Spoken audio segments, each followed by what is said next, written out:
Boa noite, professor Rodrigo Fileve Maia. Boa noite. Tá certa a ordem? Tá certo.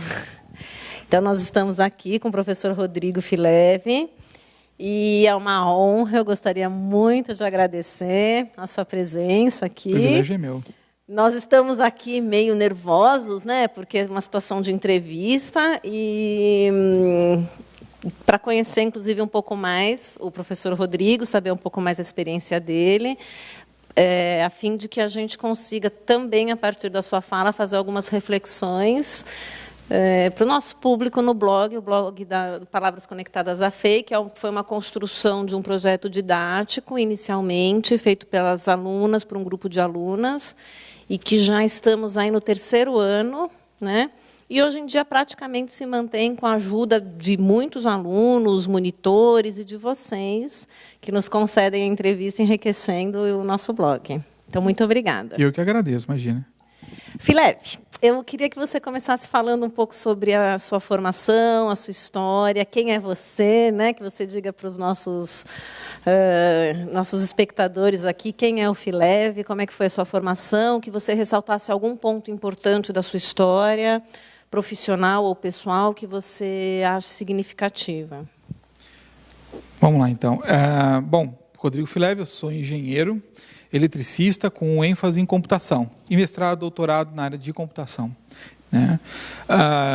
Eu já estou formado há quase 15 anos, né? Então, há 20 e tantos anos eu comecei o meu curso.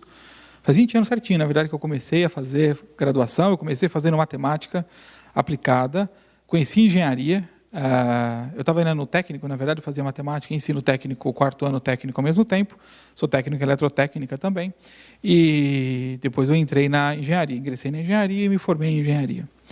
Bom, por que eu me tornei engenheiro? Como é que eu fui chegar nisso? Na verdade, tiveram 2 eventos marcantes que me levaram para essa área. Acho que a primeira foi decididamente o programa Cosmos, de Carl Sagan, que na época passava numa emissora de televisão, passou alguns episódios, e eu fiquei absolutamente fascinado pelo que aquele homem falava do universo, etc.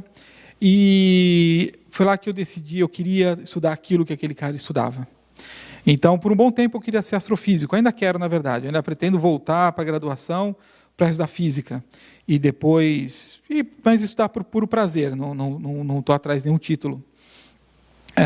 Mas esse foi o primeiro grande momento, eu tinha 8 anos, 7 anos mais ou menos para 8, eu via o programa, como ele explicava o que era, o que ele mostrava o universo, e aquilo foi muito marcante.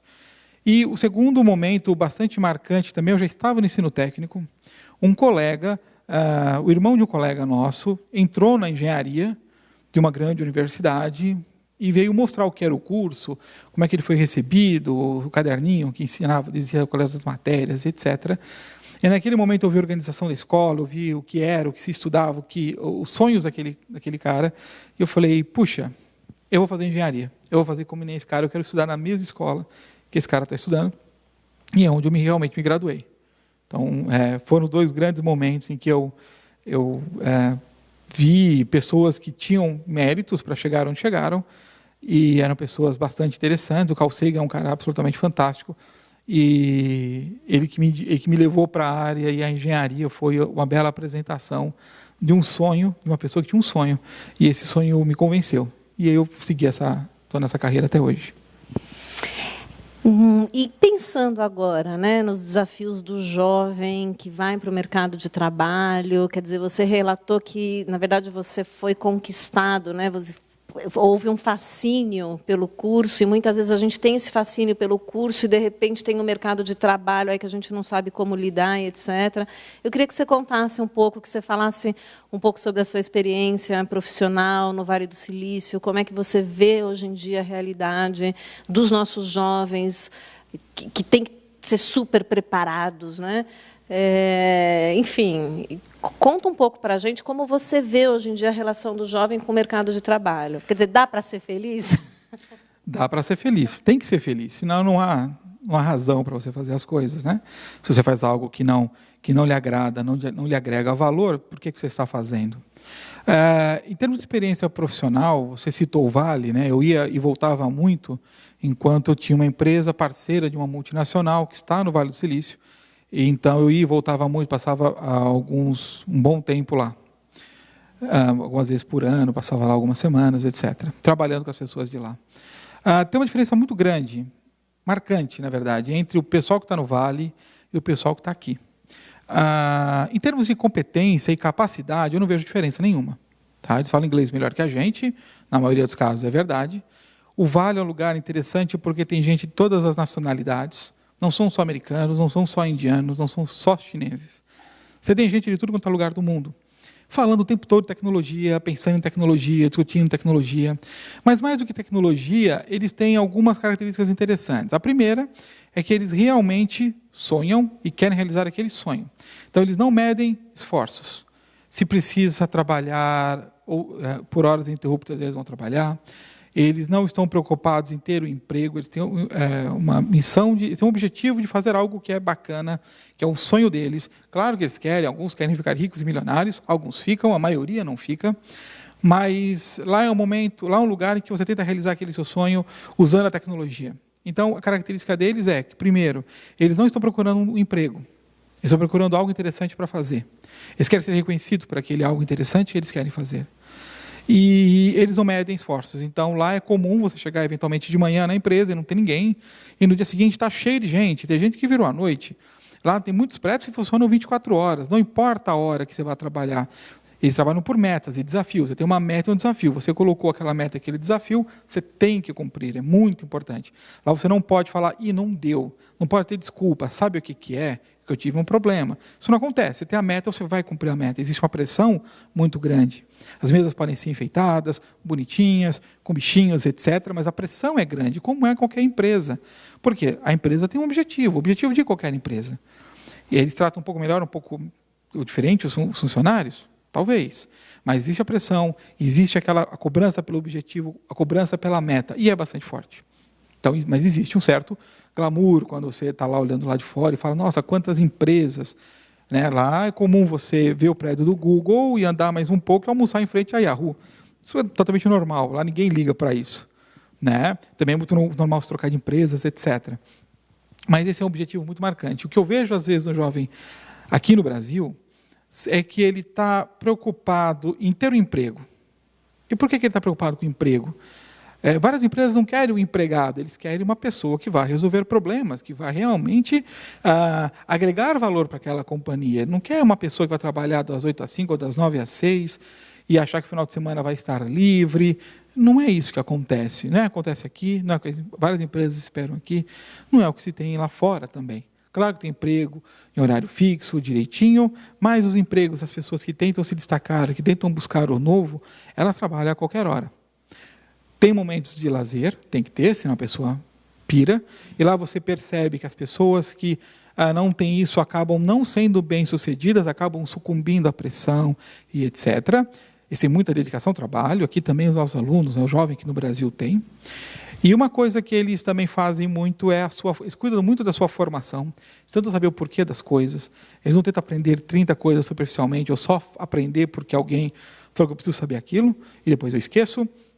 Mas claro que tem isso também, tem matérias que na faculdade lá que o pessoal não presta atenção, aluno é aluno em qualquer lugar do mundo. Mas eles têm um certo compromisso diferente. E repito, não tem competência diferente, não vejo eles seriam mais criativos ou mais competentes, mas eles são mais dedicados, são muito esforçados. Tem muito aluno que você vê que tem esse perfil aqui, e que realmente não existem realmente políticas interessantes no país para desenvolver esses jovens, mas também você vê muita gente que não tem esse compromisso. E no Vale, em particular, é uma coisa que você vê bastante, esse compromisso. E pensando nesse compromisso, Fileve, quando a gente fala, né, de um jovem que se compromete com os estudos, e aí, lógico, nós estamos puxando a sardinha aqui para o nosso lado, eu queria puxar um pouquinho mais, porque quando falamos do profissional, há uma tendência de imaginar que a formação do profissional ela é sempre aplicada, ou seja, eu aprendo isso para usar naquilo. E quando a gente pensa no ensino superior, o ensino superior não é bem isso, né? O ensino superior, os alunos estão aqui para outro propósito, né? Quer dizer, e aí eu queria pensar um pouco na função do ler, né? Queria que você comentasse um pouco como é a leitura para você, como foi a leitura na sua formação, né? Se você percebe a leitura como algo importante para desenvolver competências dos alunos, para tornar esses meninos também intelectualmente e emocionalmente mais capazes. E aí eu digo emocionalmente por quê? Porque a nossa escola ela é muito voltada para o desenvolvimento racional. Só que a gente sabe que um bom profissional tem que ter emocionalmente falando, né? Quer dizer, ele tem que ter uma certa maturidade, inclusive.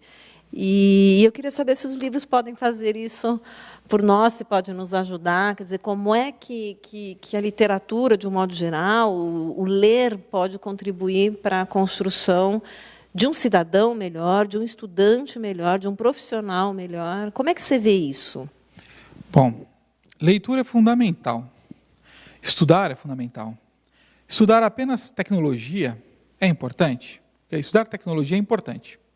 Só a tecnologia não vai te fazer um bom profissional. Na verdade, vai te fazer, provavelmente, um bom técnico, não um bom profissional. São coisas diferentes.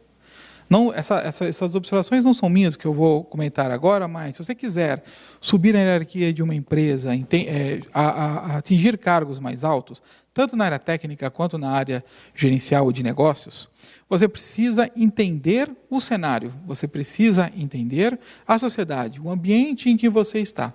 Só a leitura técnica não te traz isso. Leitura técnica te ensina como usar uma ferramenta, te ensina um algoritmo mais ou menos sofisticado, mas a pessoa tem que ter noção muito clara que a técnica que ela aprendeu, a ferramenta que ela aprendeu no livro, logo vai passar, logo vai se tornar efêmera, vai ser trocada por outra coisa. O conhecimento de fato, as razões de por que você usa, por exemplo, técnicas e teorias, essas ficam. A leitura, de um modo geral, de outros temas que não são só tecnologia, lhe forma uma pessoa melhor para entender o mundo e entender a realidade. Não lhe deixa alienado. Para você tomar decisões, para você sacar qual é uma ideia inovadora e interessante, você não vai encontrar na literatura técnica. Você vai encontrar na interpretação do mundo. E os livros vão te ajudar a interpretar o mundo. Porque problemas que acontecem quando nós estamos acontecendo agora no nosso país, que tanta gente está falando, de várias formas, ou certas, ou erradas, ou incompletas, ou rasas, muitas vezes, né? Comentários muito rasos, que você percebe que a pessoa pode ter uma insatisfação, mas ela não está entendendo o que efetivamente está acontecendo. Nós não somos os primeiros a passar por isso. Há muitos livros que tratam desse assunto, há muitos livros que te dão essa formação. E se você ler esse tipo de material, se você sempre se apropriar desse conhecimento, você vai ser uma pessoa capaz de refletir, capaz de criticar o mundo, que está tanto em falta no nosso país. Na verdade, está tanto em falta no mundo. Se você for olhar bem, né, o mundo parece que perdeu um pouco da crítica. E por isso você vê as pessoas também infelizes e insatisfeitas, porque elas não entendem o momento histórico, o momento político, e acabam tendo aí outras insatisfações. E se você ler e se informar, você provavelmente começa a enxergar o mundo de uma outra perspectiva, de vendo que você não é a primeira vez que isso acontece, que existem saídas, que existem discussões mais interessantes. E isso é só a leitura que vai te trazer. Não é, se conversando com alguém, você não vai ter essa reflexão, não vai ter tempo para essa reflexão nem profundidade. Nós não combinamos isso, mas é uma satisfação ouvir. Não combinamos, mas é verdade. Mas aí, bom, que bom então, né? Ouvir de alguém que é formado em engenharia, mestrado e doutorado em engenharia, não saiu disso, que está na área tecnológica, né? E falar sobre essa importância da leitura. E tem algum título que você gostaria de compartilhar para incentivar aqui os nossos espectadores? Alguma leitura interessante? Olha, tem várias que são muito bacanas. Uma coisa que sempre acho que é bom pontuar uma coisa às vezes a gente quer ler o livro da moda, o livro que foi recém-lançado, etc. Claro que a literatura nova, recém-lançada, tem o seu mérito e vale a pena ser lida. Em muitos casos, depende do gosto da pessoa, claro, para definir se é bom ou não para ler aquilo.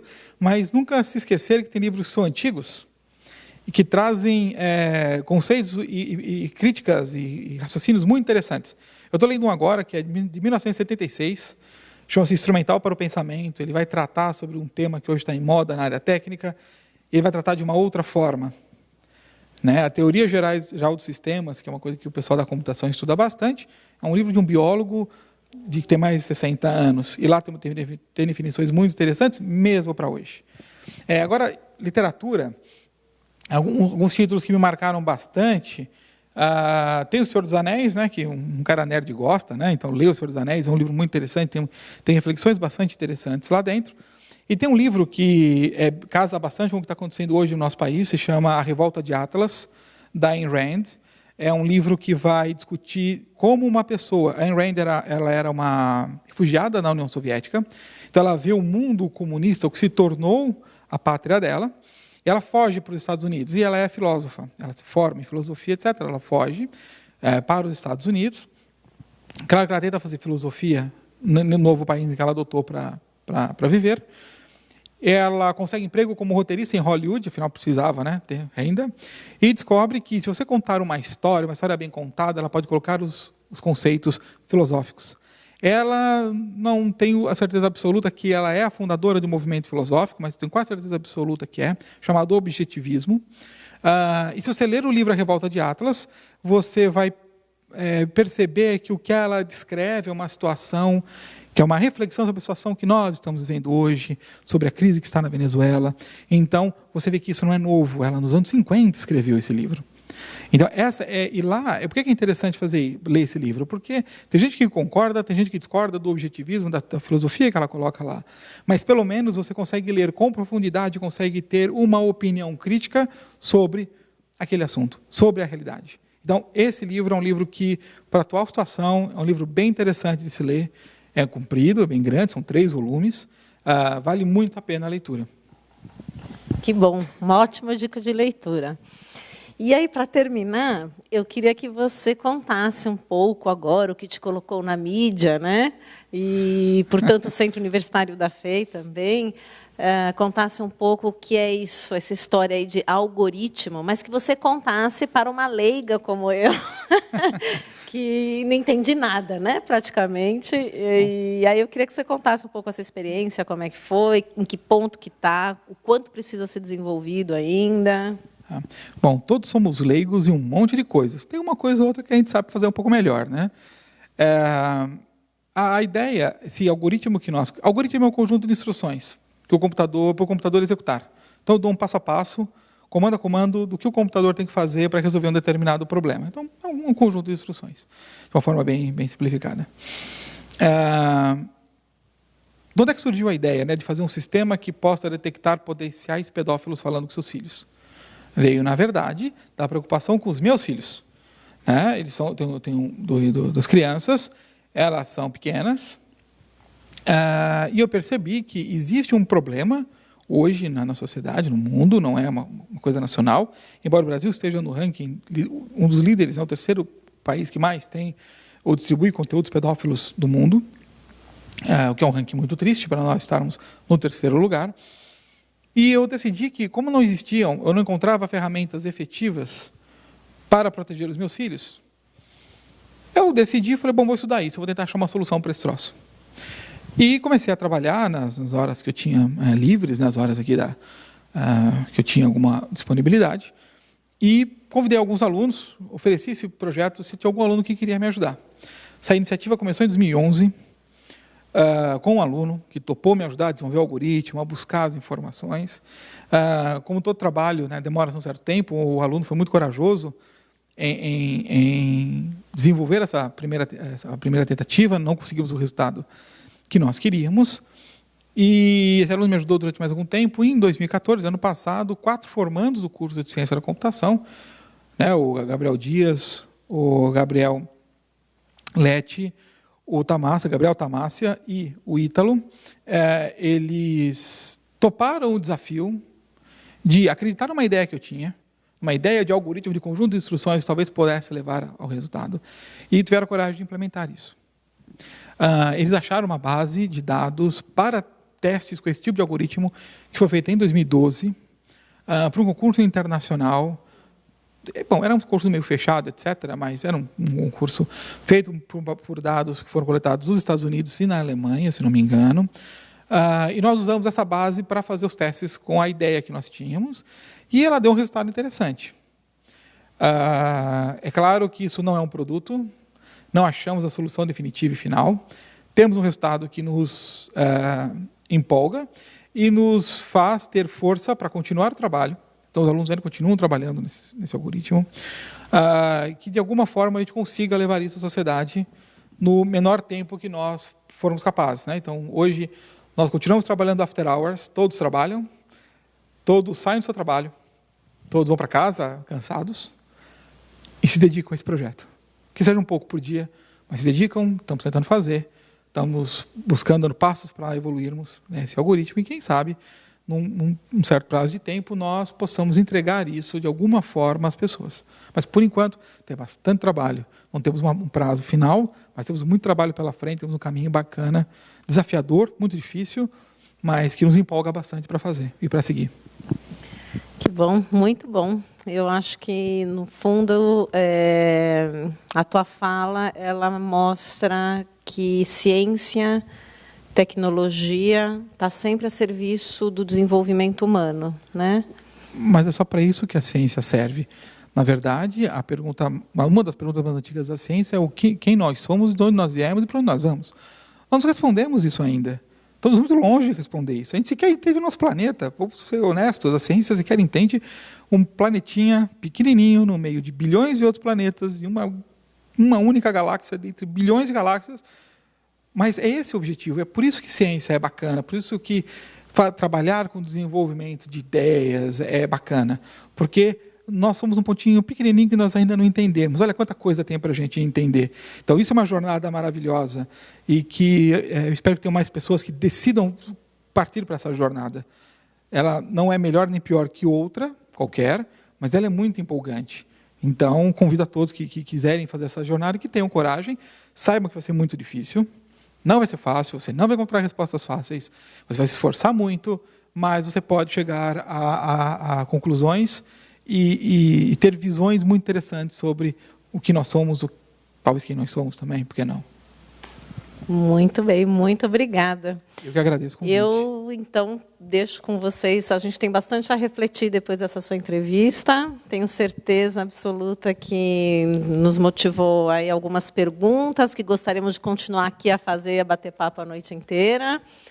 Mas, enfim, fica como uma motivação maior para que a gente permaneça nessa estrada, né? Buscando dia a dia um mundo mais fraterno, mais justo e com relações mais igualitárias. Muito obrigada, professor Filébio, eu agradeci imensamente e convido a vocês, então, para assistir, rever e também depois deixar o seu comentário para que a gente continue melhorando e aprimorando essas entrevistas com essa fala tão boa aqui que nós tivemos. Muito obrigada, professor. Eu que agradeço o convite, muito obrigado.